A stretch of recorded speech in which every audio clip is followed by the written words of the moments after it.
In a Business 4.0 world, we analyze, adapt, transform, and grow.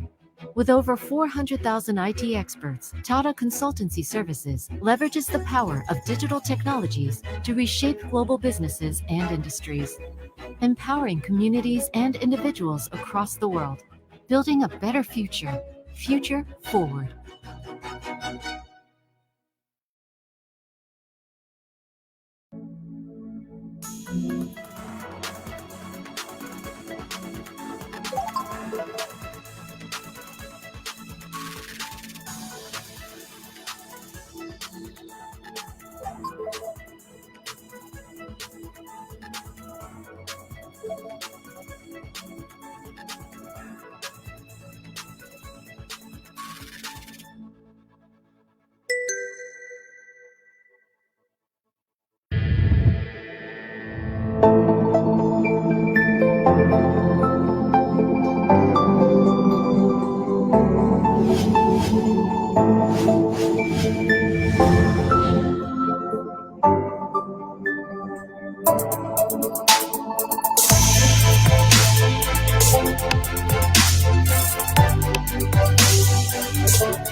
AMTI, a digital transformation enabler that helps businesses today.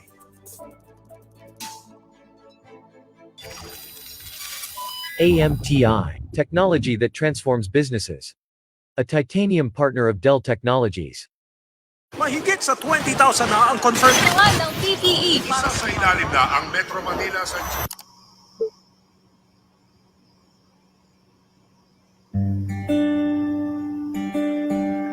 Wala na. Wala munang mga food court at fiesta. Meron namang lutong bahay. Wala munang window shopping. Meron namang free shipping. Wala munang happy hour. Pero may isang oras pa. Tulog pa tayo. Wala muna yung aircon at only coffee sa office. Pero andyan yung dream office mate natin. Biruin mo, wala munang quiz night, band night, samgyup night, pati videoke night. Pero meron ng time sa family night. Wala na munang pasyalan, wala na munang bakasyunan.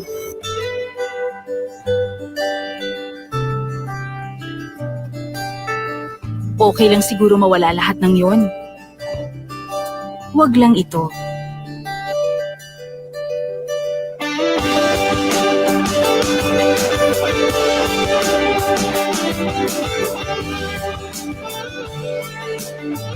Kasi may mga bagay na walang kapalit. May mas mahalaga ba dito? Wala.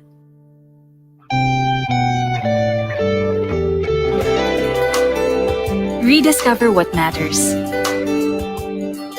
Rediscover home.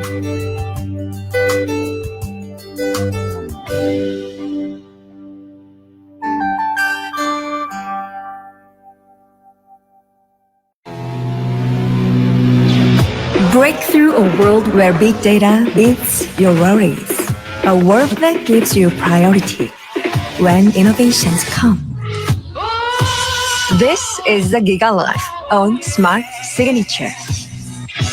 Simplified by the Philippines' fastest mobile data network. The choice is simple. Move up to Smart Signature and make your mark.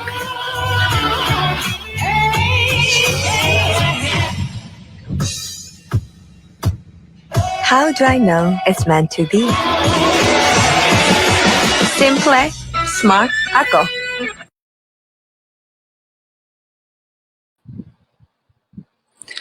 Good morning, everyone, and welcome to this week's session of Business World Insights. My name is RJ Balinbin, and today's topic is the Connected Path, a guide to digital transformation of government and businesses. So, based on the predictions by market research firm International Data Corporation, organizations are expected to increase their spending on digital transformation aside from investing on data intelligence and analytics. As the COVID 19 has forced companies to integrate digital platforms into their businesses, would this lead to long term changes? How can firms, as well as the government, transition from this forced transformation to a sustainable one? To shed light on these big questions, we invited leaders from various technology firms that are highly involved in the country's digital transformation to sit down with us today. I'll introduce each guest and invite them to share insights on the session brief. First, let's have Mr. Bong Paloma. Mr. Paloma is currently the Executive Vice President for Technology, Sales, and Marketing of AMTI, a technology solutions and systems provider. He is also the Digital Transformation Executive Sponsor of the company, which aims to help businesses in their workforce transformation journey. Mr. Paloma has 30 years of experience in the IT industry and has been with AMTI for 10 years now. Mr. Paloma, welcome and good morning. Hi, good morning, RJ. Thank you. So let me share my screen.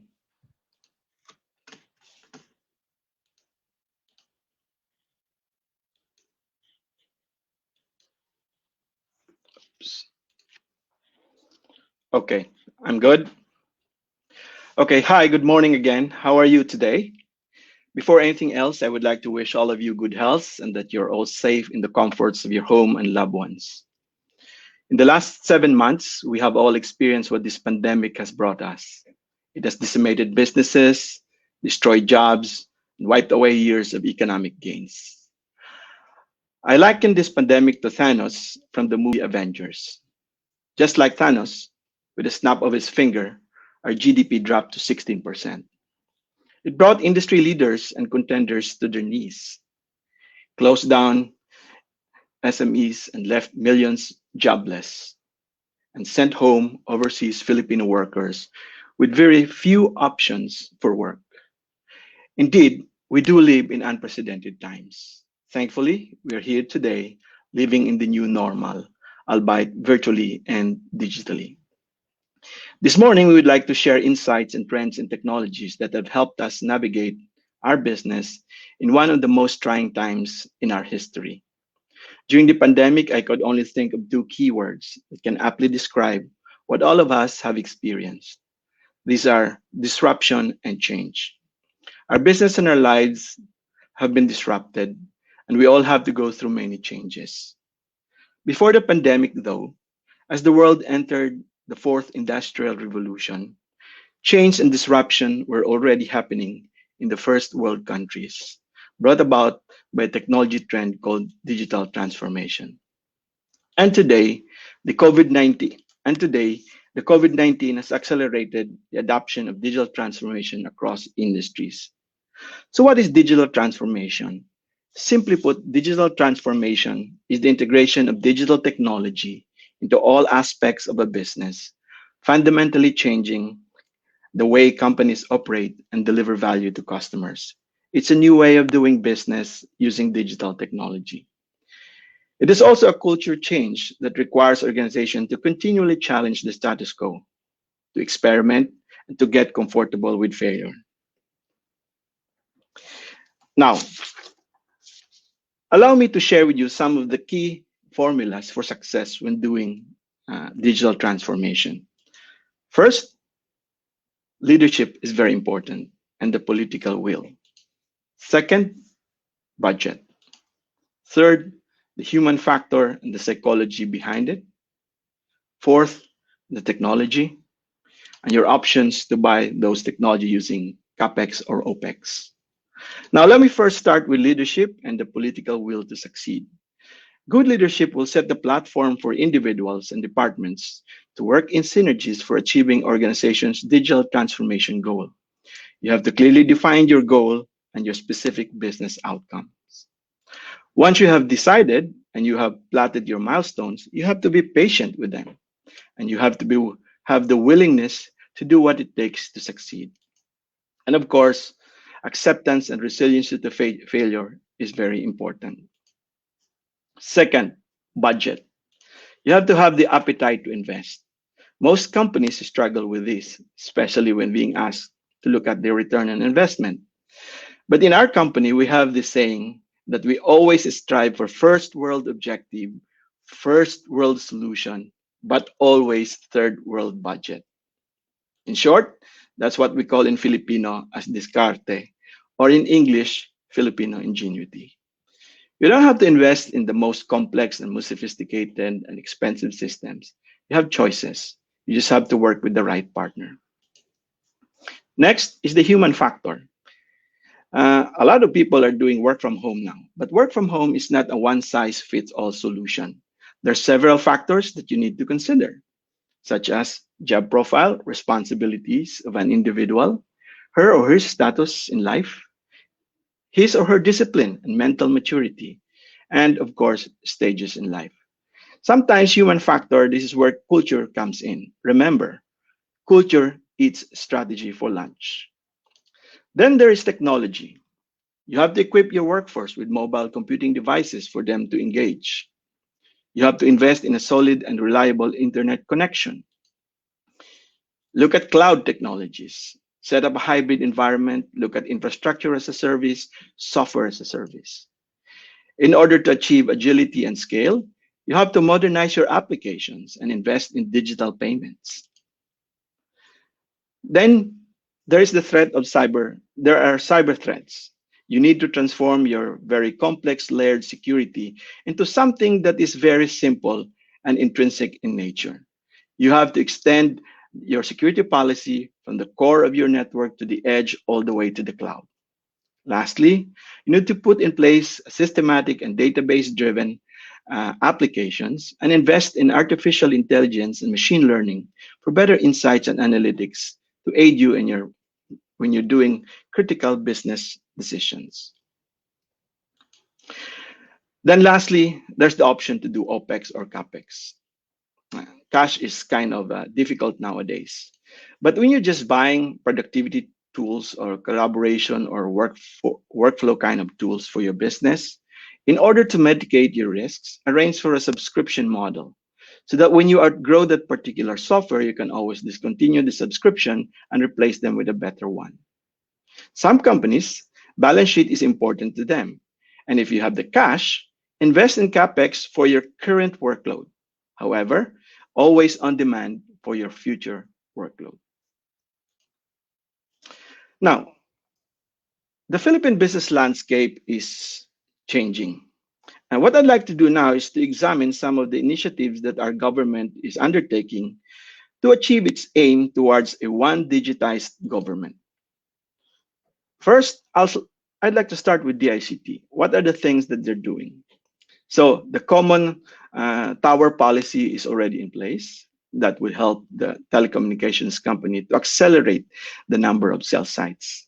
They have also the free Wi-Fi for all, which lights up Wi-Fi connectivity across the country, primarily in schools, universities, healthcare offices, hospitals, parks, and the likes. DICT is also trying to set up a fiber connectivity across the country, and soon they'll light up a 2 terabytes capacity to bring the internet capacity or bandwidth to bring down the cost of internet. Then we have DTI. DTI has already gone online and put the registration business name online, allowing people to quickly and easily register their business. We now have 3 telecommunications company, Globe, PLDT, and Dito. We now have a choice. And we have SSS moving in from checks into electronic wire transfer via PesoNet. And of course, we have Bangko Sentral of the Pilipinas encouraging government agencies to go with contactless e-payment services platform. And Most recently, the Philippine Statistics Authority have finally put the national ID in motion, and this should be available next month, if not towards the end of the year. This is very important because the national ID system will prevent, if not eliminate, identity theft. Identity theft is one of the biggest reason why we are experiencing billions and billions of fraudulent claims. Now, on the technology side, you have the artificial intelligence, the advancing technologies such as deep learning, machine learning, Internet of Things, blockchain. You have the Moore's law, which is still very relevant, doubling the number of transistors in a microchip in every 2 years and making the price cheaper and cheaper. And a very exciting connectivity technology in the person of 5G, which is very fast, very low latency, and has the potential to dislodge Wi-Fi as a technology. All of this is being fueled by digitization, mobilization, augmentation, disintermediation, and automation. And if we put all of this together, we're going to experience one of the most transformational times in human history, where everything will get faster, better, cheaper, and automated. And this will be driven by the superpowers of technology, such as cloud, mobility and modern applications, artificial intelligence and machine learning, edge or Internet of Things. We now have reached the stage in this pandemic where we are finally moving towards the long road to recovery. Yes, we have been disrupted and we were driven by change. However, there is hope. Armed with technologies such as cloud, mobility, modern apps, artificial intelligence, machine learning, edge, and IoT. Couple that with strict adherence to health safety protocol standards such as wearing masks, social distancing, testing, quarantining, and contact tracing, we can continue to operate in the new normal effectively while continuously building the digital foundation for the unpredictable world. So what's next? If you look at this virus, the survival rate is 99.5%. The mortality rate is only 0.5%. In the last 2 quarters, the total Philippine gross domestic product is close to $400 billion. And in the last 2 quarters, we experienced 16% negative growth, which is roughly about 60 billion. And during the pandemic or the lockdown, Department of Budget released about $4 billion, close to 200 billion to DSWD for the social immersion package. Now, the question is, who will fill up the 56 billion of loss in GDP? $56 billion of loss. Sadly, though, the answer is it's us. That's why we need to open up the economy and live with the COVID-19 pandemic. But saying it is one thing, if you are talking about the life of an individual. But is there a way to mitigate such risk? To me, the answer is yes. There's technology and there's the health safety protocol standards. These two could mitigate our risks. With that, let us look ahead, move forward, carry on. Let us drive change instead of being driven by it. Again, thank you for joining us today, and I wish all of you a pleasant and fruitful day. Thank you. Thank you, Mr. Bong, for highlighting change and disruption brought by pandemic and factors we can consider to adapt. Now let's have our second panelist, Mr. Frederick Levy. Mr. Levy is the Chief Commercial Officer of GCash. He oversees all GCash business units related to peer-to-peer transfers, cash in and cash out, fund transfers, know your customer or KYC processes and optimization, relationships with banks and other financial institutions, as well as GCash for Business, which is the enterprise arm of GCash, among others. Mr. Levy developed and implemented several of the business solutions and strategies of GCash. Before joining GCash, he built multiple ventures in the digital and tech industry in Europe and then in the Philippines. Hi, Mr. Levy. Good morning. Hello, Now, LJ. yes, now Thanks the for floor is the yours. Thanks for the invitation. Thank you, BusinessWorld. It's a pleasure to be here in this difficult time, and even if it's in a virtual way. Maybe just a couple of slides. I'll be very brief about that. Yeah, I'll try to be very brief so we can quickly move to the Q&A part. I think that's what the people would be the most interested in. So next slide, please. So I guess everybody has a quite clear picture of what is GCash. We are the #1 wallet in the country. We are 24 million registered users today, only in the Philippines, because we are only operating in the Philippines. It's around 90,000 QR merchants, multiple locations to cash in, what we call the cash-in point. We are even higher now. We are probably closer to 40,000. 400 plus partner billers. All of that just to give you some idea of the weight of GCash. I think the overall idea is really that we are not a bank. We are really a wallet, meaning the idea is not to help people to store their money, but more to facilitate the flow of money, their daily transaction in a virtual way, which of course in these pandemic times make totally very sense. The idea is really to help keeping the money going amidst a lockdown. So from a lifestyle perspective, as you can see, we are really the daily partner of Filipino. They can practically do everything they need on their daily life, whether it's purchasing online, offline, buying goods, paying their bills, transferring money from one individual to another individual, from a business to an individual to a business, from a person to a bank. There's a lot of multiple features directly connected to lifestyle, like our voucher platform or booking movie. One, I think, of the specificity of GCash, because it's pretty unique in the Filipino market, is all our financial services. We built our own scoring that we call G-Score, and based on that, we are actually proposing a credit line to our user. And the credit line is based on the data we are collecting and our artificial intelligence system. And to be fair, it's pretty smooth, meaning you don't need a certain level of times, month, or years spent on the system to have access to these lines.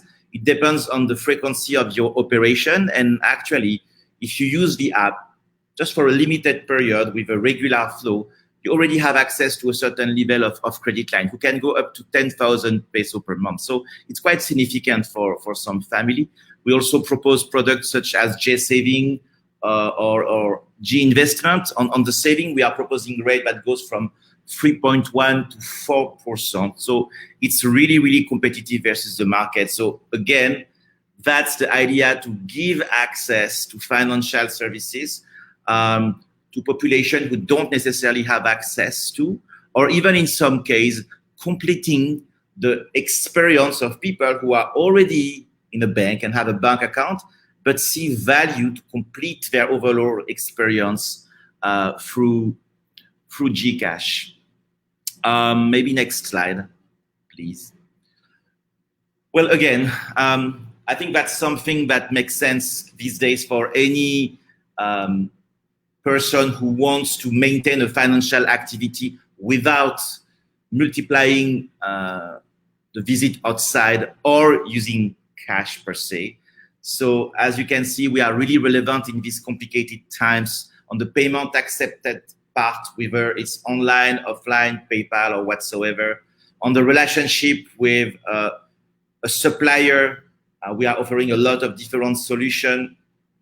We have, as it was mentioned in introduction, a business-related arms that we call GCash for Business, where we have multiple millions of people who are actually receiving their payroll, or sometimes just their allowance or their reimbursement through GCash, and are able after to directly transfer the money to whatever they need, or the loved one, or they can even withdraw the money if they need cash through a GCash MasterCard.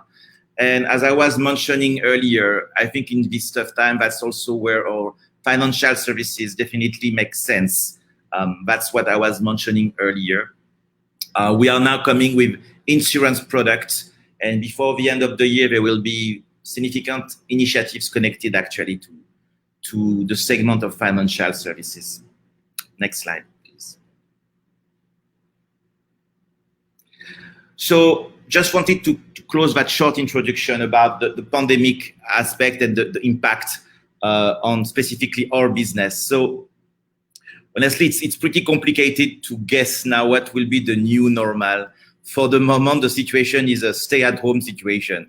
I think we have to be very humble on when that thing will end and what will be exactly the impact on our daily life. What I can witness is the impact that it had on GCash. Just to give you an idea, in basically since February, so 5 months, 6 months, our new user has been multiplied almost by 4 times. All our use case, actually the standard ones such as send money, online payment, or transfer of money from one point to another one, from a bank to your wallet, they double or they even triple. And I think the most interesting number is our gross transaction value, meaning the flow of money that passed through us among our different transactions. We are going to close this year higher than 1 trillion of peso. This is actually 2 times higher than our past 3 years' performance combined. So that gives an idea of the acceleration of the business on our side, but which means also the adoption of the Filipino. We know that there is this discarte that was mentioned earlier, meaning this ability to move very quick from one solution to another one, to pivot. Well, I think definitely this figures show that the Filipino are now jumping and embracing that. And we can see also that on the merchant side, that's the direction it is taking. We have a lot of option for businesses, whether it's enterprise up to micro SME. And we are coming before the end of the year with also a huge batch of additional solution to complete that experience. So last but not least, we were close to the government on the SAP disbursement program. Actually, we disbursed more than 16 billion of peso to more than 2 million families. We were the #1 partner in terms of volume of transaction of the government. So I guess that's also a very, very strong signal that the government, especially the LGU or the national government, signal that they are now sending to the market, to the people, to the industry, to the merchant, that digitalization will not only be a private sector approach, but it will be also a public move. I think that's a very, very encouraging and a positive signal that the whole country is moving now on overall digitalization, and it's a good thing. Thank you. Mr. Levy, thank you for discussing what GCash has been up to, especially its efforts to be inclusive. Now let's have our third panelist, Mr. Paulo Azola. Mr. Azola is currently the Chief Operating Officer of PayMaya Philippines, the digital payments arm of Voyager Innovations. He graduated with a degree in international relations at the London School of Economics. Prior to joining PayMaya, he was the managing director for Rocket Internet AG.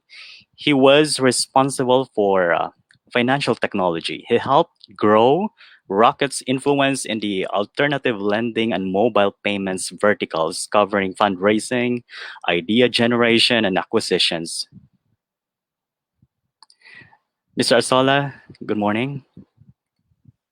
Good morning, RJ, and thanks for the introduction. Thanks for having me. Magandang umaga sa inyong lahat. I hope everyone is safe and well at home. Now, I'll start off by giving you a very quick overview of what the company does. In a nutshell, PayMaya does exactly what GCash does, and Frederic went through it a second ago on the wallet side.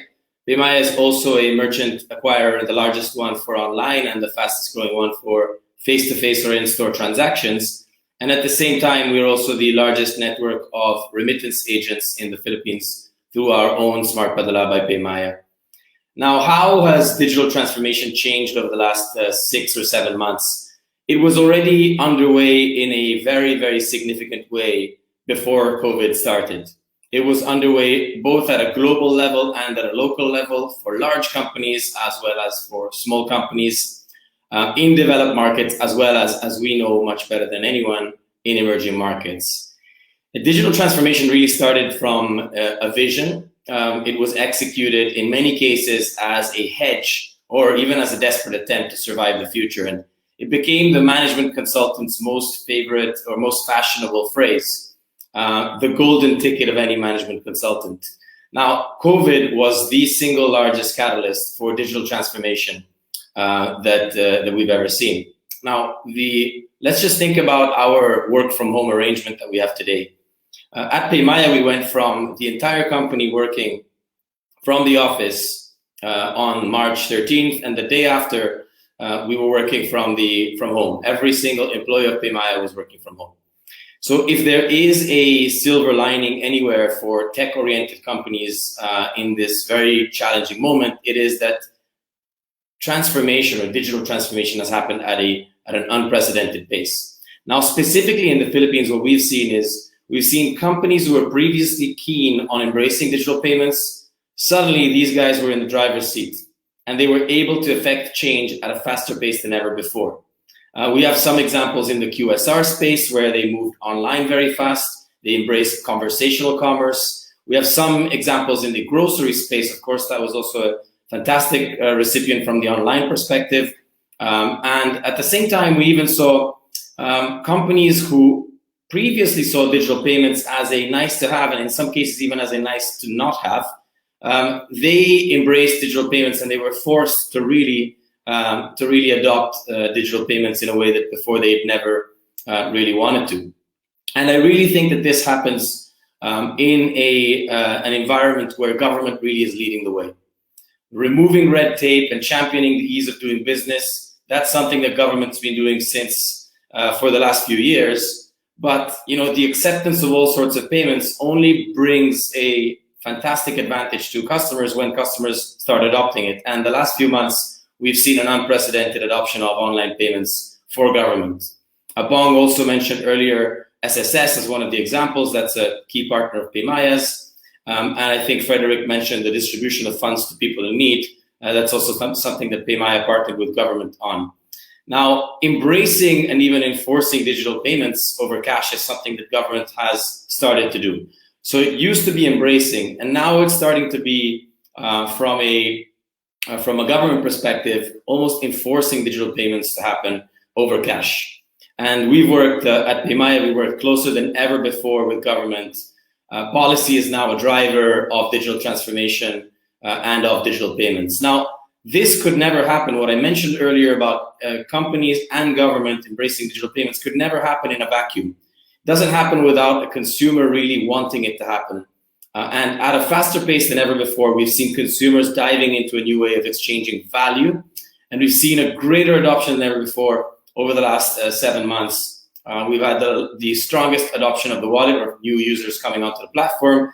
And most of the use cases on the wallet have grown anywhere between 4 and 10 times year on year, which is obviously quite staggering in terms of growth.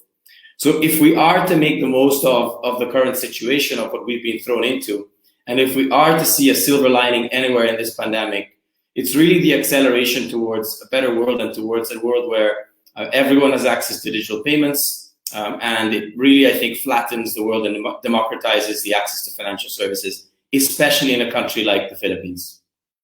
Thank you, RJ. All right. Thank you for that overview on digital transformation, Mr. Zola. And now let's have Mr. Shiju Varghese, our fourth panelist. Mr. Varghese is responsible for the strategy growth and business operations for Tata Consultancy Services Incorporated and global markets. He leads IT consulting and digital transformation for the largest conglomerates in the Philippines, as well as business processes for global clients. Upon joining TCS Philippines in 2009, he established the Business Process Service Unit and set up 6 global delivery centers in Bonifacio Global City and in Angeles City, Pampanga, which propelled the employees' headcounts to over 4,000 in under 4 years to support more than 30 global companies. Mr. Varghese then became the head of business process services for Asia Pacific, overseeing China and the Philippines from 2014 until he assumed the role of TCS Philippines country head in September 2018. Hello, Mr. Varghese. Good morning. Hi, Ajay. Good morning. Good morning, Yes. everyone. And thank you, Ajay, for that introduction. That was not modest enough, but thank you so much. And thank you, Business World, for having me here and along with the other esteemed panelists that I am part of and joining with them. I wish and pray for everyone's safety and health.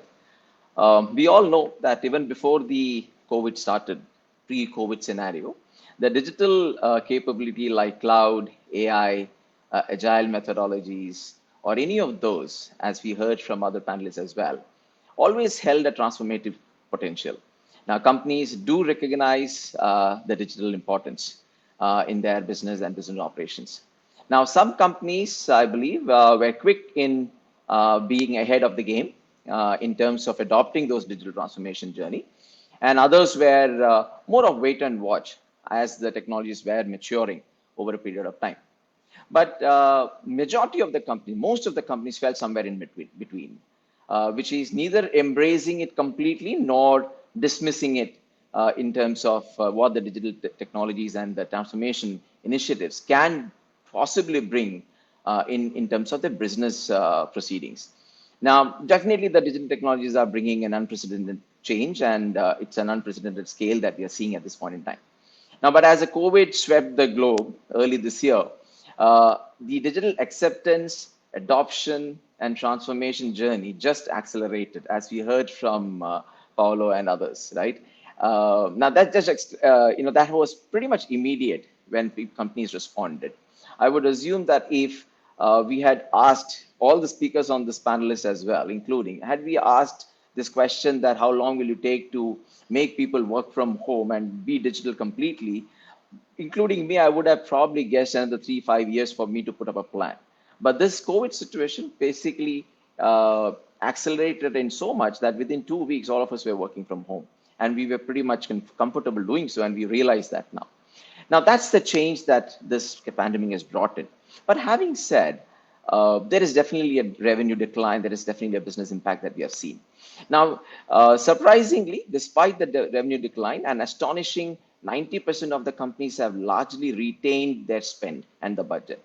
And there has been an increase in digital transformation spending as well in some of the companies, in spite of this crash crunch, right? And that explains that the importance that the companies feel in space of investing in digital technologies. Now, despite the budget pressure, we did a survey, TCS did a survey across 300 executives across 11 industry verticals spanning across US, Europe, and Asian market. 66% of the companies have maintained their digital information budget. 22% have actually increased it. And among those who have dedicated additional funds to the digital initiatives, the average increase has been in the tune of about 33%. Now, remote work is a new long-term norm, and you would see that some of us and most of us are speaking from our homes. Now, nearly all organizations are investing to make it productive and safe.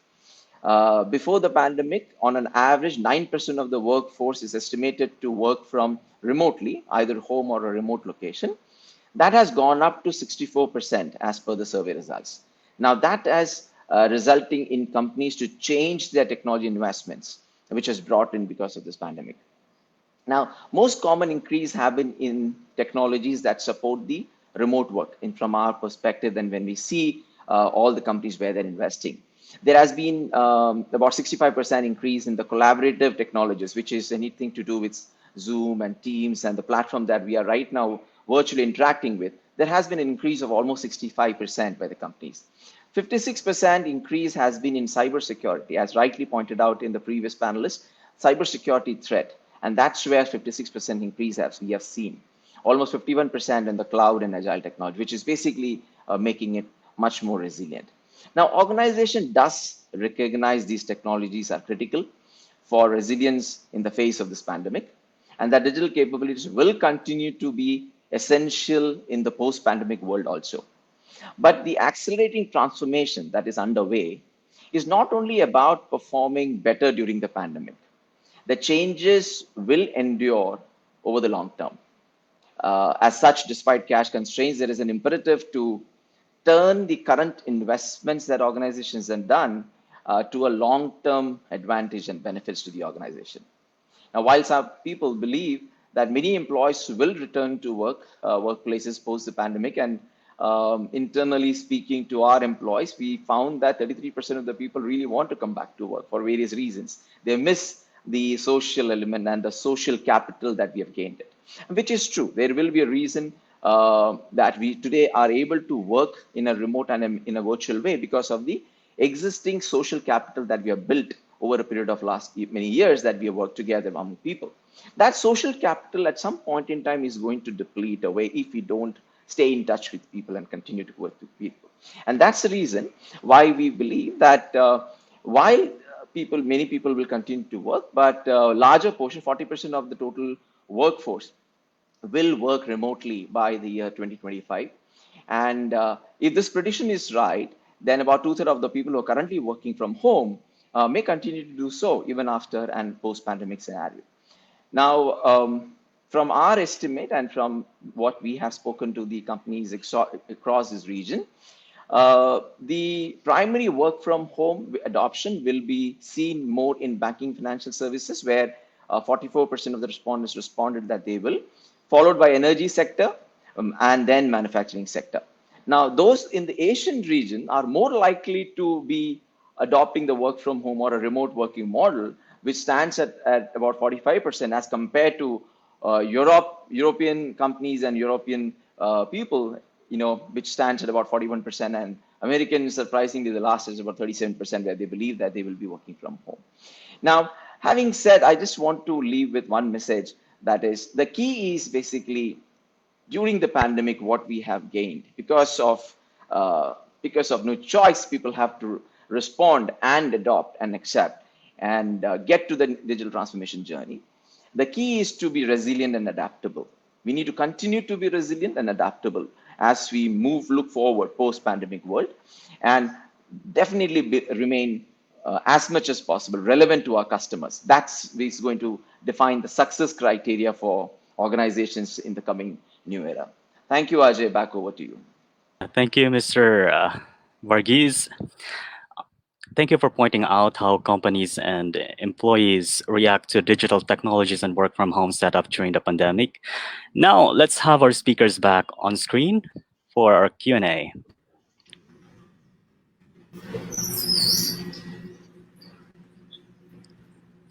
So, everyone, to open up the discussion, I would like to first direct my first question to Mr. Frederick Levy of GCash.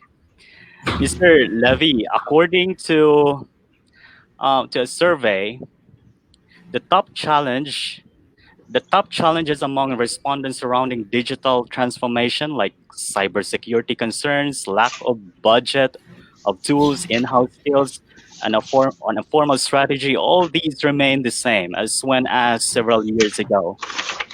How are these being addressed now, considering the necessity of digital platforms in the face of the pandemic?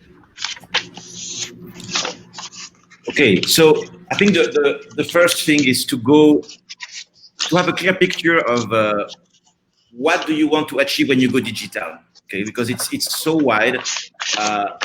Sorry, there is a lot of noise about paper. Thank you.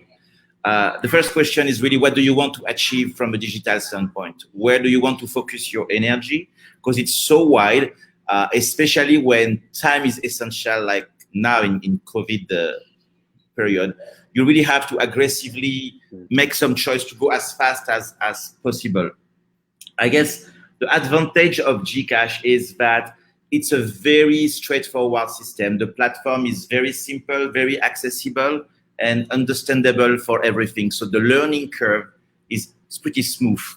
On the cybersecurity, NJ, that you were talking about, we are actually in partnership with Ant Group, which is the financial arm of the group Alibaba. So we are actually running on a platform which has been provided by AMTI, which is a very, very secure platform. It basically manages the transaction just in China of 1 billion of people. So you can imagine the solidity, the stability, the strength of the platform, and all the risk component that has been considered in their security part. On the lack of budget you were talking, actually, I would say that it's kind of affordable. I mean, GCash is pretty affordable, and even Paolo was talking earlier. PayMaya, same thing. It's a pretty cheap ticket to really enter and to automatically have system B2B or B2C tool that provide you at the end of the day the best value in the market. And last but not least, because I'm coming back to that part, I think onboarding to GCash is extremely smooth. The training, the team that we set up, when you are, for example, an entrepreneur or an MSME, you can basically do it by yourself. It's extremely, extremely smooth. I think the key message is what we are saying always internally when we are reviewing an idea, an MVP, or a final product. It has to be as simple as messaging. If it's not fitting that criteria, that means we miss something and we have to go back to the drawing board. All right. Thank you for that, Mr. Levy. Maybe there's something that the rest of our panelists would add to that. Anyone?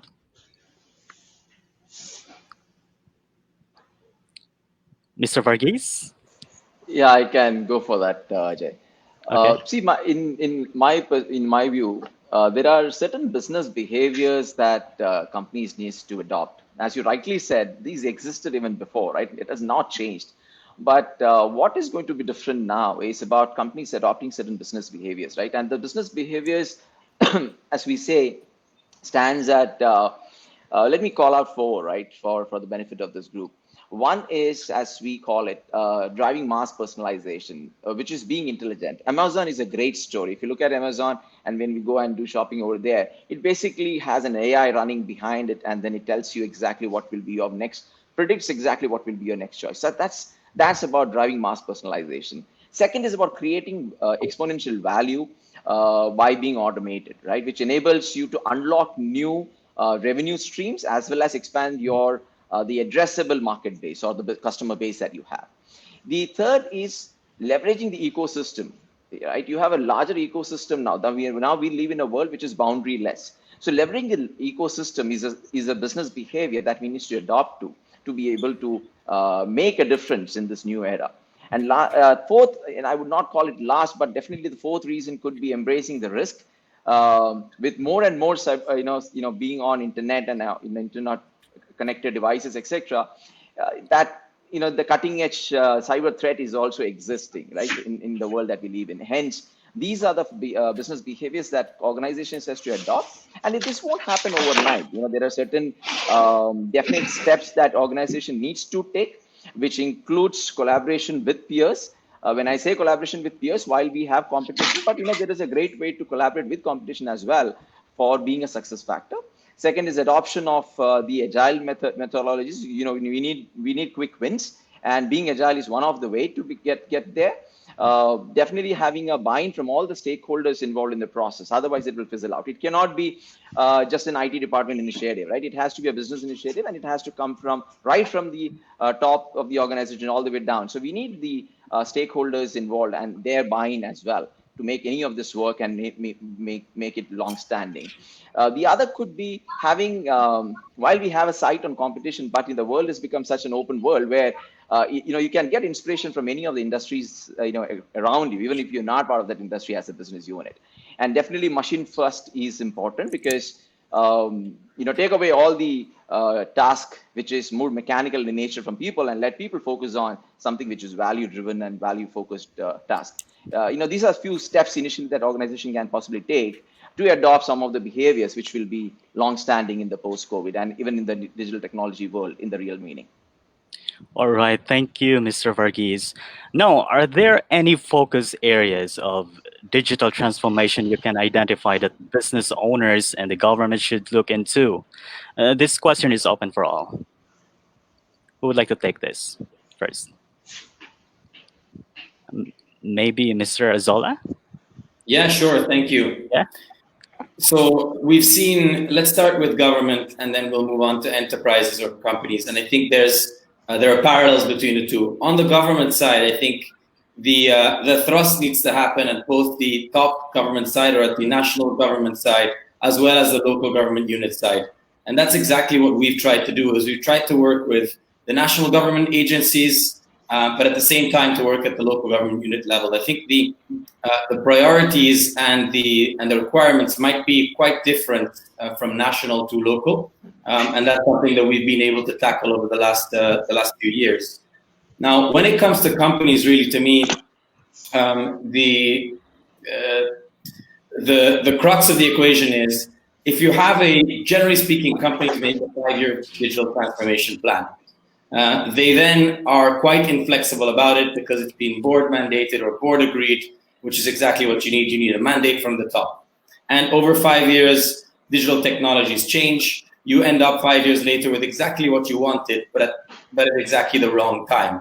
And that's something that Frederick mentioned earlier. There are quick wins that you need to put on the board immediately. And one of them really is, how can you make sure that the way that you exchange value between yourself and a customer, whether it's a person or a business, and that's something really, to me, that is extremely easy to execute, and something that you can do on a fast basis. So these are, I think, are some of the items that I was thinking about. Thank you, Mr. Azola. So who else would like to add to that? I just would like to echo what Paolo was saying, because we talked a lot about transformation and just before that question, actually, we were saying that it's also the consumer who needs to enter into this transformation. I would say it's exactly that. It's a full ecosystem that has to be built, and the wallet, because in this case I'm a wallet, will not be the only one able to build that ecosystem. Actually, even the private sector, it needs to be something where all partners, including public sector, are bringing their brick. And in the public sector, yes, there is the LGU one and the national one. Everybody has to be involved. In fairness, I would say that the BSP in general has been particularly supportive of all this digitalization, this new initiative. There was this plan a couple of, I think 1 or 2 years ago, 2020. It was 20% of digital transaction for 2020. We are actually already beyond that. And for sure, COVID is accelerating the transformation. But I guess it's important to spread the message that this is an area where everybody now is working in the same direction. Maybe that's one of the effects also of the COVID. It's speed up thing, but from a private perspective and the wallet perspective, definitely there's a lot of support from everyone in this ecosystem to make things moving faster. Thank you, Mr. Levy. Thank you. How about Mr. Bong Paloma? Yeah, I agree with all the three other panelists. I'm not saying we're all saying the positive things that is being brought to us by the pandemic, but I'm also saddened by some of the negative effects that has brought to our kababayans, particularly those who have lost their jobs. But I am an optimist. I always look at the positive side of what these things could bring forward to our country in general. So the government, I'm very happy what they're doing from a policy point of view. As pointed out earlier, the BSP is encouraging all government agencies to get into the e-payment service platform. They don't have to build their own. We have already a lot of them that are already in place. And the technology is continuously maturing and becoming cheaper and cheaper. The democratization of technology will definitely allow the common tao to participate in this digital revolution. And the government in general is encouraging people to really jump into the bandwagon. And hopefully this could, pave the way in minimizing a lot of negative things such as corruption, fraud, anything that is automated and digital in nature is very efficient. And hopefully we can all benefit from it. and the fact that you only need a smartphone to be able to actively engage and participate. All that is needed right now is for the telco to really accelerate their infrastructure build up, because we're still very far in terms of reach and speed. We're very much lagging today. There's only about 20,000 towers in the country. Comparing that to our neighbor, like such as Vietnam, which is 90,000. The cell site density in the Philippines is about 4,000 per cell site compared to 700 in Vietnam. So still a long way to go, but we're moving in the right direction. The government and the telco is actually collaborating, and hopefully that could help bridge the digital divide and the bandwidth requirement and the connectivity requirement of this country. That will pave the way to the so-called digital transformation or digital revolution in this country. Thank you, Mr. Paloma. Now, my next question is for everyone also. Given your expertise, can you share with us the checklist that companies need to build to pick the right strategy in carrying out digital solutions? Or let's say, what factors do companies need to consider when deciding on the right strategy to carry out a digital shift?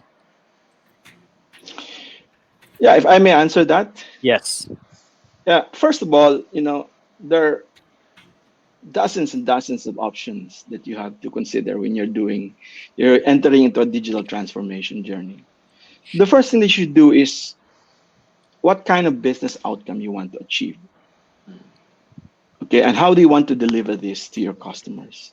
And then from there, you map it out with technology. So that's why the leadership is very important. The vision of the leader should be very well defined. The specific outcome that you want to achieve should be very, very well defined, and everything else follows. All right. Thank you, Mr. Paloma. Yes, who would like to add? Yeah, I can Mr. add to Varghese. that. And I agree with Mr. Bong what he said. It's extremely important that it comes from the top, right? The leadership has to have the buy-in. See, there are, the success criteria or the initiatives would vary from industry to industry. It is not one carrot and one size fit all policy, right? So it will definitely vary. Some of it could definitely be about assessing your current organization's digital maturity is important. We need to know that where we stand as of now for us to know where we want to be. So understand the critical capabilities or the competencies that the organization has. And you need a strategic partnership, right, to align with your digital strategy, to align with your outcome, as Mr. Bong said, the outcome that the organization is expected to achieve out of this, and also to increase the speed and the quality of the output, right? Identify your talent, the skill, the competencies that you have within your organization, the success criteria within the competencies that you have in the organization is important. The other factor which is important is, I would say, the articulation of the governance shift. Because many organizations live with that legacy way of functioning and the hierarchy and the governance model. We need to the organization needs to articulate how will that governance will shift to reflect the unique need of the the specific requirements brought in or will bring in because of the digital initiatives and strategic initiatives that you will take. And therefore, organizations needs to be extremely agile in terms of resetting the strategy or plan if required at any point in time, right? It's a journey. Digital transformation is a journey. It's not a destination. And hence, agility is extremely important. Yeah. Thank you, Mr. Varghese. RJ, now, I would like to yes, add yes. something on that, because I think we are talking a lot about organization with a big O, which means enterprise will already reach a certain size and where the digital transformation exactly is a full journey. And there's a lot of internal modification that has to be set up. But we also have to see the other part of the spectrum, which is MSME. They are probably also in these complicated times the most affected one. And they are the ones who are also in a fast need of livelihood. Either it's an individual or a very small company, they are the first affected. So in this case, I think it's also a matter of time. Time is critical. Time is the essence. How fast can they start to accept digital payment? How fast can they start to sell online? And I think in this case, that's where also the wallet can be an alternative because, again, the entry cost is very cheap, and the implementation is extremely quick. And as soon as you are embedded in this ecosystem, you immediately have access to a multi-million market of user. So I guess definitely it's an overall journey, as it was mentioned earlier. But I think for an MSME question, where it's really a question of it's critical. It has to be now. It's not like in 3 months or 6 months. I think it's important also to assess that this is a different challenge for them, and it can be actually fast track. The tools are already there. The entry cost is kind of cheap. Yeah. Thanks, Mr. Levy. Perhaps Mr. Azola would like to add something. Yeah, I agree with that distinction. I think if you're looking at a large company and a MSME, the objectives and the speed required to get something done are completely different. When you're looking at the large company, I think my biggest challenge in looking at companies that have looked at or that have wanted to digitally transform has been the inability to let go of existing revenues. You're a business who is large, you're a business who is dominant in what they do, you're making a lot of money through something that you're selling today. You transforming and letting go of those revenues is something that is extremely difficult for anyone, whether it's at the board level or even at the staff level, to understand and to come to terms with. That to me is one of the biggest challenges on that side. And when you look at on the small merchant side or the small company side, the landscape is completely different. You're now looking at a situation where speed to market, as Frederick pointed out, speed to market is most important. Me making sure that I have the least cost and the least time for me to be able to implement something, that is my number one concern. And I think there are very good solutions today in the market, especially in emerging markets like the Philippines, in order to enable a small business, a sari-sari store, or any other type of small business to really start digitizing at the basically download of an app. All right. Thank you, Mr. Azola. My next question is also for everybody. Now, speaking of important factors that businesses may have to watch out for, what pitfalls should be avoided to succeed at digital transformation? I think Mr. Varghese is smiling. He wants to answer first. Okay. No, that was not calling for me. Okay. Okay, fine. I can go for that. No, it's an interesting question, right? It's easy to get trapped, and it's easy to lose sight from where we start when we get into something which is a journey, as we all spoke. We should definitely avoid silos. Because the moment we say digital transformation, we talk about IT, information, IT and technology, the first thing that comes to everybody's mind is IT department. Right? Digital transformation is not about IT department, and it's not only driven by IT. They possibly are enablers. And it should be seen as a business-driven projects, and it should be seen as a business-driven initiative, which has a larger objective of undertaking such initiatives, right? Which is about the solid business outcome. So that's one. So, avoid silos is what I would say. Second, bottom-up approach will not work because, as earlier we spoke and we've heard from the other panelists, it has to be top-down. It has to have the buy-in from the leadership. That's key, right? And with digital and everything that we're talking about digital, security is going to be a primary concern in the consumer's mind. And that needs to be addressed, and that needs to be taken up with extreme seriousness. Therefore, the cutting-edge digital technology that will bring in, there will be cutting-edge cybersecurity threats that is going to come in. And therefore, do not underestimate the security risk that it has. Is the other thing that, it could probably lead to a pitfall. And definitely do not lose the sight of your customers. It cannot come, any digital transformation or any initiative at an organization level cannot come at the expense of your customers' experience. And hence keep the sight in your customers and your marketplace. Thanks, Mr. Varghese. Mr. Paloma, you would like to say something?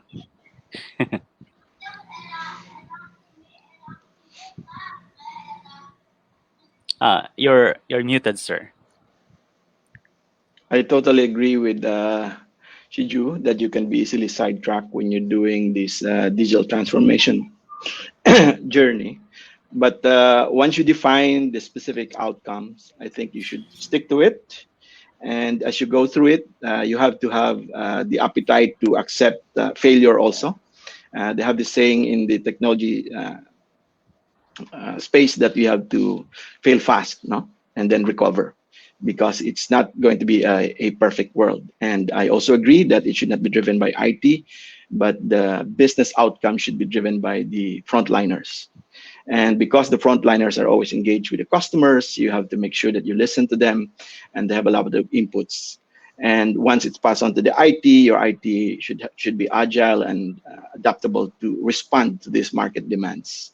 So again, it's no longer a model wherein the boss decides which way to go. The business people, the frontliners, has a lot to say, because this is all about customer feedback. Everything that you do in terms of business outcome is 360 degrees centered around your customers. As pointed out by GCash and PayMaya, that they have to develop software, a front end that allows the customers to get on board as if they're like just texting. Ease of use centered on the customer end is very important for a digital transformation success. Thanks, Sir Bong. Mr. Levy, you unmuted yourself. I think you want to say something. No, it's just that it's a little on the side versus the wallet part. But for me, the number one criteria of digitalization is actually human. Because, tech company, it's what? It's people and laptop, basically. So the thing is, all the tools already exist. There is a galaxy of tools for any type of budget, any type of size of company. If you're a small one or a 10,000 people company, everything is already existing. You can decide to do in-house. You can go and hire some external expert to help you on that. So I would say that the buffet of option is already in front of you. The number one challenge is the human component, because that's the one who will make that thing works or that thing a catastrophe. So that means you need to get first the people on board. And when we say the people, it's not only the top, it starts with the top, but it has to spread up to the bottom. Everybody needs to be in. And for that, there is a huge evangelization / education work. You need to explain to people why it makes sense. We were talking earlier about your company must agile, but that's very concrete. When you start to implement methodo like agile or Scrum, it's methodology on how to develop a project. It's a huge shift. Suddenly, there's not one guy who decides. It's a collective decision. That's a massive shift for some manager at some point. You literally have to rethink the way you lead a team. So if you are not convinced that it's for the greater good and that thing will ultimately deliver valuable result and you have to go to that road, it's not going to fly. So for me, the number one criteria to succeed in your digitalization is having the human fully on board, convinced that it's the right way. Mm-hmm. Thank you, Mr. Levy. All right, next question. We already have companies such as PayMaya and GCash that are offering digital payment services, and they have reported improvements in terms of registrations and transactions during the first few months of the pandemic. But how else can the private sector promote digital adoption? As we know, digital economy can only grow if both companies and consumers use digital technology. So is it necessary for the government to make mandatory the use of digital services across all sectors, both private and public? We would like to hear something from Mr. Azula. Yeah, thanks, RJ. Yeah. So is it necessary? No, right? There's several countries out there that have already managed to succeed and transform themselves in a way. Sweden, for example, has 90+% of non-cash transactions, and they didn't have a government policy or mandate towards that. But in a country like the Philippines, I do think that a government mandate, or at the very least, a government endorsement, is extremely helpful in getting companies, people, and even government entities to be able to adopt digital payments. I think with the double whammy of COVID and a government mandate, there's only one direction that digital payment adoption is going to go in, and it's a very fast acceleration. I think the objective of the BSP was to get to 50% of non-cash transactions by the year 2023. So 3 years from now, we should be at 50% of digital transactions. And prior to something like COVID and prior to a government mandate on a lot of transactions happening digitally, that would have been a daunting task. In the current situation, I fully believe that that's a very achievable target, and we should even be able to exceed that. That's something we should be looking forward to. Thank you, Mr. Azola. We want to hear something from GCash then.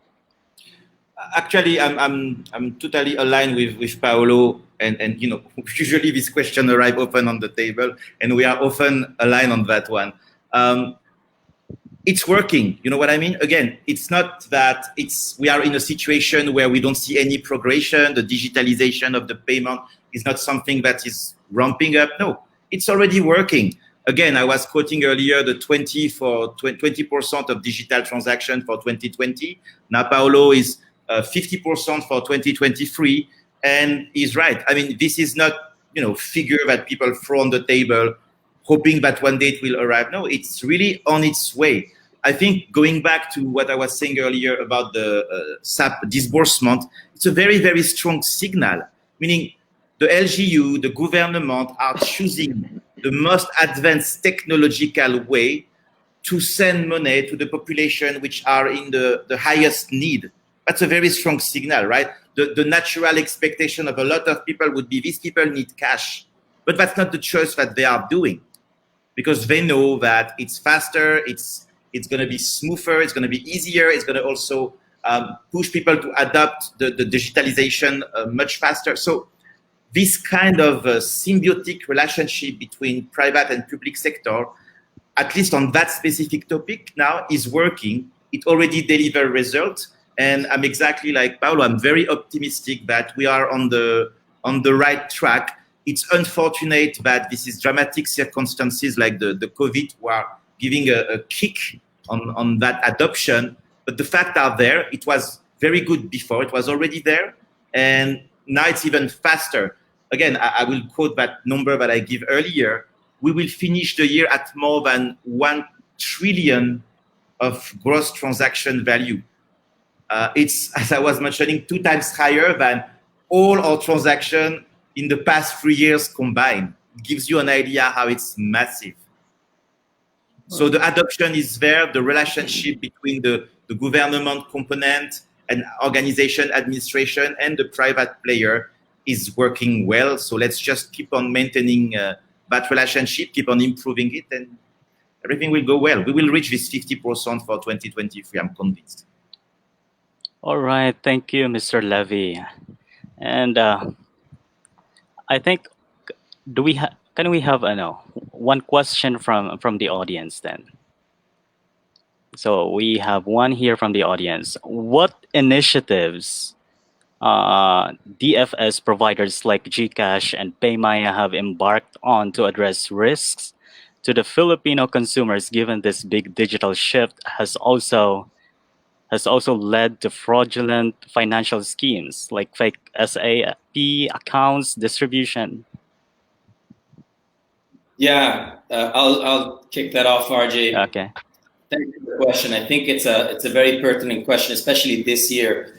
While we as companies, as government, and as people are moving online, fraudsters are moving online at an even faster pace. Fraud tends to be a leading indicator of where business is going, because fraudsters are much more nimble than businesses at transforming.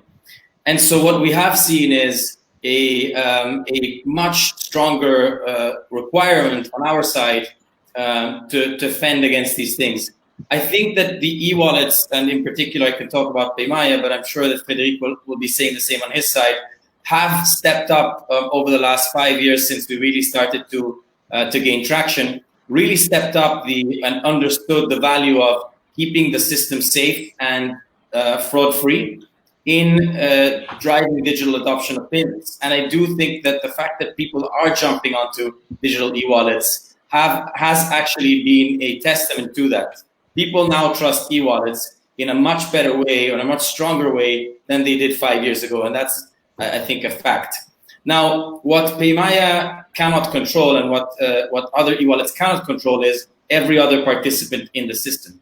And that's something that the central bank and the BSP is our ally on. We need to make sure that the weakest link in the system has the same level of understanding of the threat and the same commitment to reducing that threat that we have. And that's something that the central bank is the main catalyst in equalizing. Because otherwise, if one bank in the system or one player in the system has a breach, has the ability to be defrauded by its customers, that creates threat to every other player in the system. Thanks, Mr. Azola of PayMaya. Now let's have GCash, Mr. Levy. Yeah, I totally align with Paolo. I would just add one or two little things. Number one, establish that the platform are extremely aggressive about that. Risk is the enemy number one. Let's be clear. So technically speaking, as I was mentioning, we are surfing on the risk engine system of Alipay. So it's a 1 billion Chinese transactioning every day. Plus the platform is used in multiple other countries in the region. So we are absorbing all this data, and there is very complex algorithm to protect the user, to immediately identify if there is a pattern. So that's one thing. And again, we are aggressively working on that. But, and that's my point number two, the user also is the first line of defense against risk. So communication on best practice, on what to do and what not to do. So I will repeat it again, because anytime we can, don't give your PIN code to anyone. This is secret. Don't share it. Because at some point, when someone receives a message like, give me your PIN, and the PIN is given, whatever protection system that you set up, it's getting complicated. Very soon we will launch a biometric system where there will be no PIN. You will just have to show your face. But again, it will address only a limited number of devices, which are the smartphones. So I think education of the user is also a key component to protect everybody, the whole industry and the user on that. Last but not least, making also example. Just recently, I think last month, we helped the NBI to stop a fraudulent scam and a team of fraudsters. And we basically bring them to justice now, and they've been arrested and all of that. So fraudster, it's a game in a way against the fraudster. They also need to know that it's an expensive game if ever they lose it. And we have to work again closely with the government, the NBI, on this kind of situation to make sure that the message is spread. So communication is also a key component to the user for protecting them, and to the fraudster that it will end badly if you're caught. Thank you, Mr. Levy. And we have a specific question here for Mr. Paloma of AMTI. Mr. Paloma, according to the news, we have accelerated some technology advancements because of this pandemic. Can you give us a glimpse of how and what tech will be in a post-COVID world?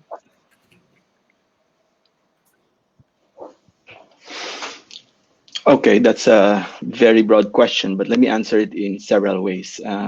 First, I think very important is connectivity.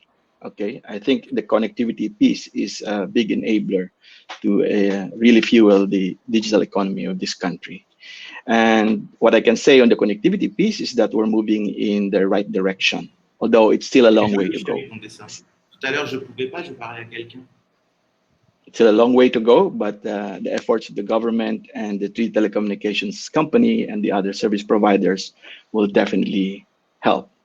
Once you have the connectivity piece and everybody will be engaged, and the digital transaction, the flow of money will definitely increase significantly, as shared by PayMaya and GCash. They are experiencing, in the last 6 months or 8 months, the same volume transaction as what they have experienced 3 years ago. On the government, it will be able to, curb a lot of fraudulent claims and save our government and taxpayers money. With the introduction of the national ID, I think theft identity will be minimized, if not eliminated. And there's a way now to check and avoid those fake SAP accounts, avoid those other fraudulent claims in PhilHealth, DOH, and other agencies. And I'd like to commend also the PayMaya and GCash because, as far as I know, there has never been a major breach, if you ask me. A lot of scams, but a lot of major breach. And the world will never be the same. After in the post-pandemic world, it will never be the same. My only hope is that I hope that this will not only benefit the haves, the people that are already have the means to participate in this digital revolution. Still, a lot of people are very much left behind, and I hope that we will be able to look after them and think of ways on how we can make this inclusive so that everything will be included as we move into the new world. So yeah, it's going to be an exciting world. As I have said, everything will be faster, and better, and it's going to be automated, and the cost of doing business and the cost of acquiring this technology will become cheaper and cheaper and affordable to everybody. So this is something that we can all expect, and the coming of 5G is kind of exciting because of the bandwidth speed and the low latency, things like IoT and autonomous car, and will definitely be something that we can all look forward to in the next maybe 5 to 6 years. But still a long way to go for Philippines, but we're moving in the right direction, although it's slow, but something that we can all hope for.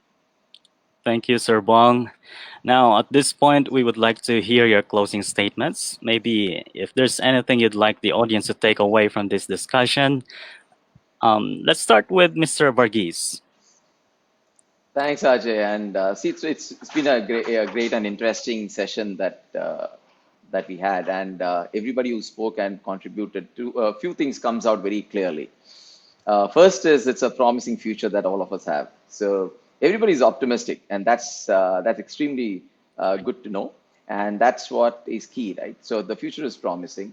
There are only two options that we have, either fast or being faster. So those are the options when it comes to technology, and that's pretty much clearly coming out as a message. I like the way Fred and Mr. Palomo put it in terms of the distinction of businesses. Those large companies which, and you would be surprised to know that some of the leading brands, global leading brands today does not exist. And the reason why, because they did not adopt the digital transformation or technology adoption earlier in their business journey. And that's the reason why today they don't exist. At the same time, the MSMEs are important. Almost 50% of the SME businesses does not exist today in the Philippines as per one of the data that is published by ADB. There's a huge impact on the economy. So that calls for a greater cost that all the organizations and the government should come together and put together. From an internet connectivity standpoint, while Philippines is the largest from an internet usage standpoint,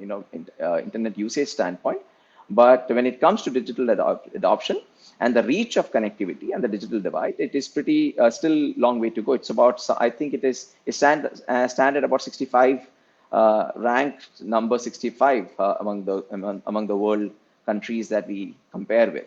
So there's a long way to go, but at the same time, the pandemic has brought us together, and it has just accelerated everything that we wanted to do, and it's moving in the right direction. I think together it's going to be pretty promising, and there is interesting times ahead. Thank you, Mr. Varghese. Now let's have Mr. Azola. Yeah, thank you, RJ.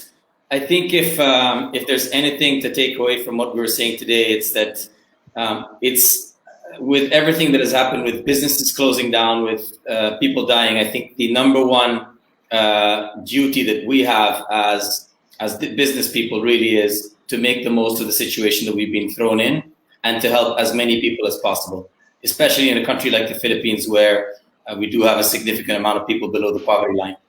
I do think that, and I strongly believe this, that in 2021 and far beyond, when we'll look back at the year 2020, this will be seen as a major transformation in the way that we go to work, in the way that we treat the environment, in the way that we obviously exchange value between each other. And that's something that we can look forward to in getting out of this situation. So I'm very positive on the future, and thank you for having me here. Thanks, Mr. Azola. And now, Mr. Levy of GCash. Well, I guess it's always very hard to have enough background to analyze the situation when it's happening. So today, clearly, it's very difficult time for the whole world, and especially in the Philippines. People are definitely looking for any type of livelihood. I encourage them definitely to take a look on the wallet and on GCash, because there is solution there to quickly jump into whatever business you have in mind and build yourself a livelihood. Don't be afraid. That's the message number one. And the number two is, even if it's hard now to say this kind of thing, because it's very hard for a lot of people on a daily basis, I agree with what Paolo said.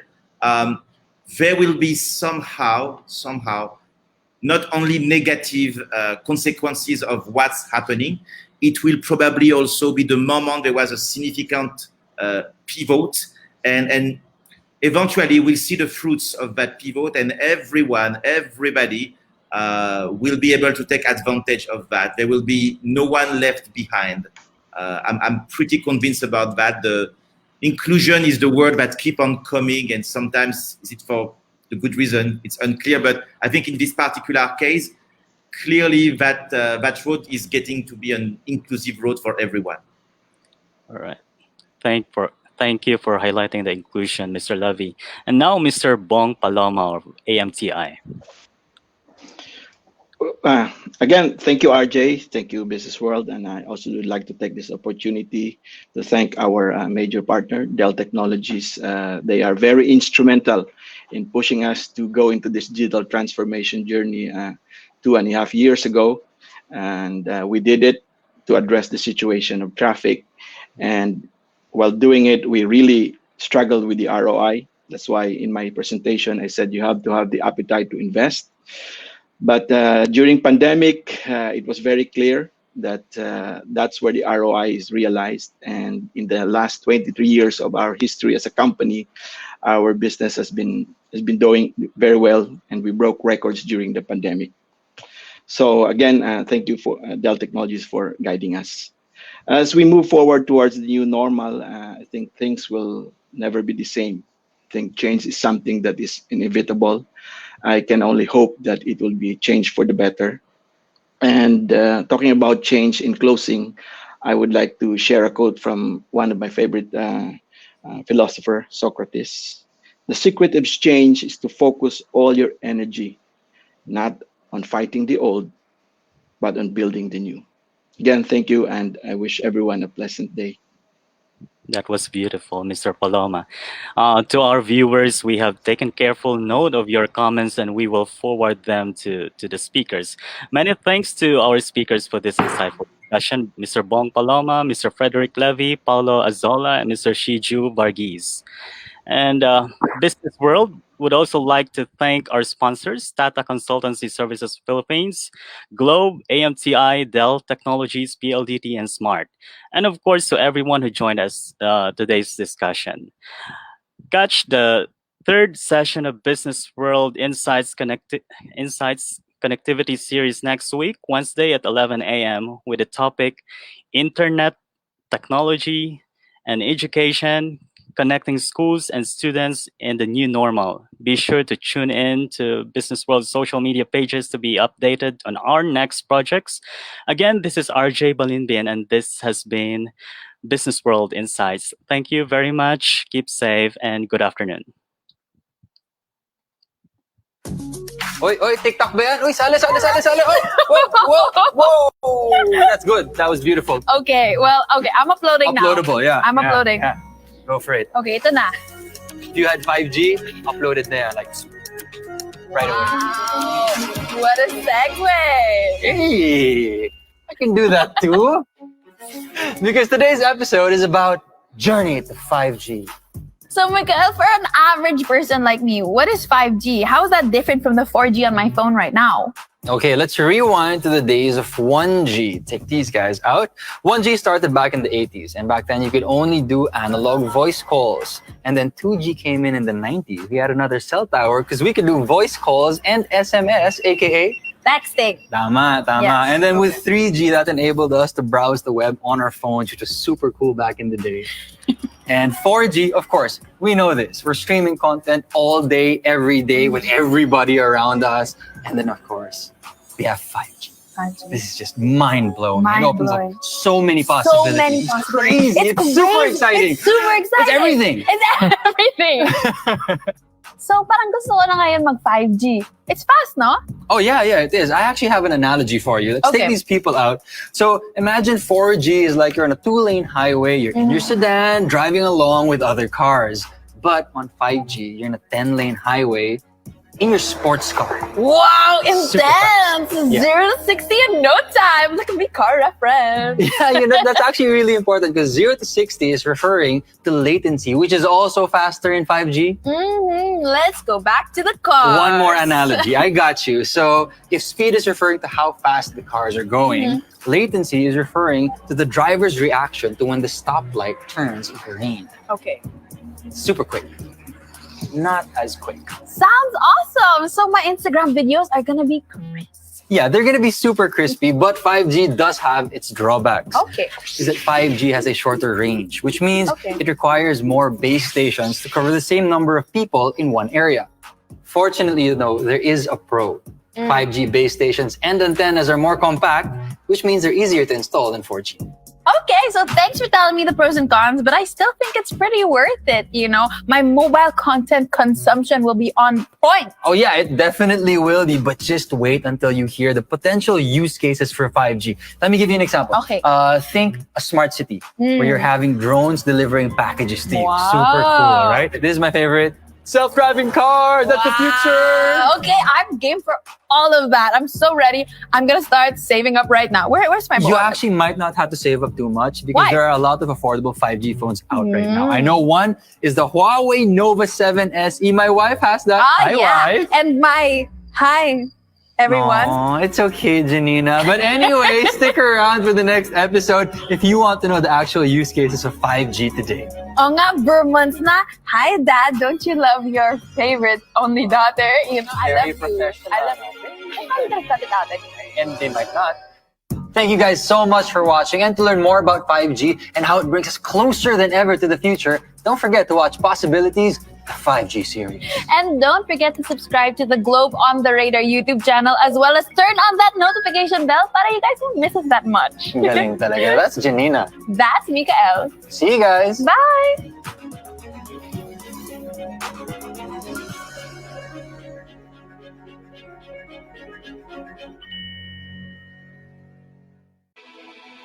In a Business 4.0 world, we analyze, adapt, transform, and grow. With over 400,000 IT experts, Tata Consultancy Services leverages the power of digital technologies to reshape global businesses and industries, empowering communities and individuals across the world, building a better future, future forward.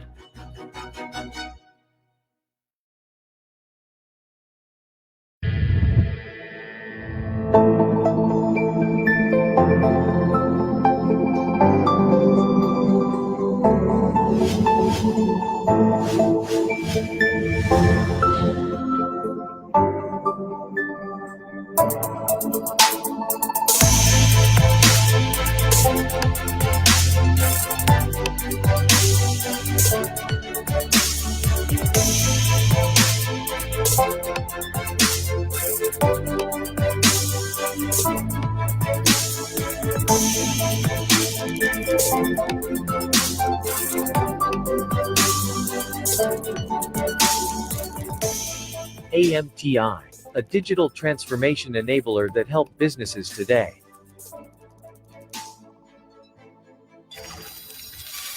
AMTI, technology that transforms businesses. A titanium partner of Dell Technologies. Mahigit sa 20,000 na ang confirmed. ng PPE. Isa sa ilalim na ang Metro Manila sa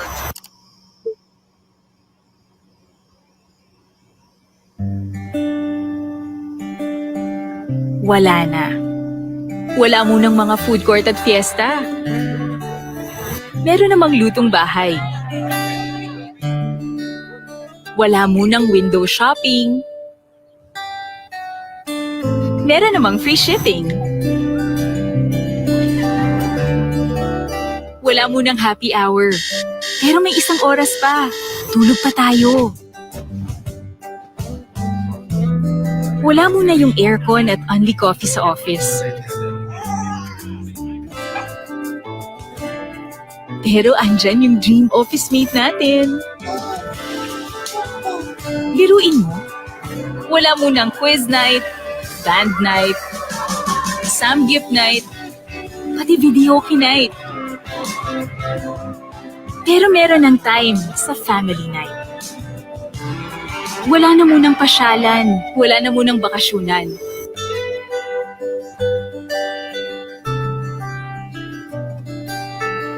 Okay lang siguro mawala lahat ng yon. Huwag lang ito.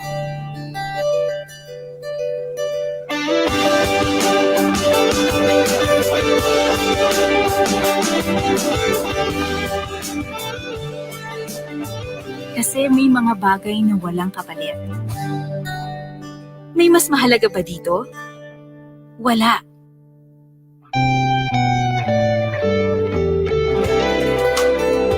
Rediscover what matters. Rediscover home.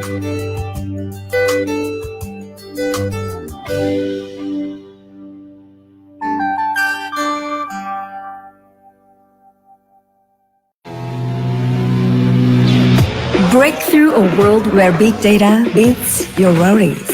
A world that gives you priority when innovations come. This is the GigaLife on Smart Signature. Simplified by the Philippines' fastest mobile data network. The choice is simple. Move up to Smart Signature and make your mark.